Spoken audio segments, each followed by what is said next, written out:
வணக்கம் அன்பர்களே. இந்த பதிவில் மிதுனம் ராசி அன்பர்களுக்கு 2024ஆம் ஆண்டு உங்களுக்கு திருமணத்திற்குரிய குருபலம் எப்படி இருக்குதுங்கிறத பார்க்க போகிறோம். 2024 ஒரு குரு பேச்சு வருது, அதாவது மே மாதம் ஒரு குரு பேச்சு வருது. அந்த குரு பேச்சுக்கு முன்னாடி வரைக்கும் உங்களுடைய ராசிக்கு குருபலம் உண்டு. 2024 வரக்கூடிய குரு பேச்சுக்கு அப்புறமா குருபலம் அப்படிங்கிறது திருமணத்துக்கு கட் ஆகுது. உடனே பார்த்தீங்கன்னா பயந்துராதீங்க சார். அப்போ 2024 மே மாதத்துக்கு அப்புறம் கல்யாணமே பண்ண முடியாதா சார்? ஃபர்ஸ்ட் ஆஃப் ஆல் உங்கள் ஜாதகத்தில் கல்யாணத்துக்குரிய காலகட்டம் இருந்துச்சுன்னா உங்களுக்கு குருபலம் வருதோ இல்லையோ கல்யாணத்தை செஞ்சு வச்சுரும். குருபலம் இருந்தால் கல்யாணத்தை சிரமம் இல்லாமல் செய்வதற்கு சப்போர்ட் பண்ணும்.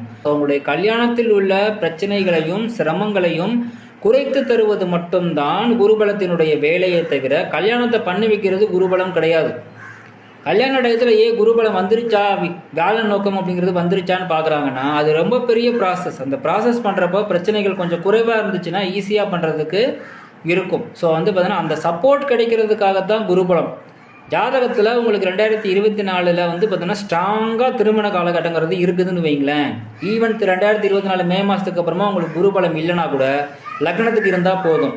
பெண்களுடைய ஜாதகத்தில் செவ்வாய்க்கு இருந்தால் போதும், ஆண்களுடைய ஜாதகத்தில் சுக்கிரனுக்கு இருந்தால் போதும். இது எதுலேயுமே கனெக்ட் ஆகணும்னா கூட ஜாதகப்படி கல்யாண காலகட்டமாக கண்டிப்பாக கல்யாணம் உண்டு.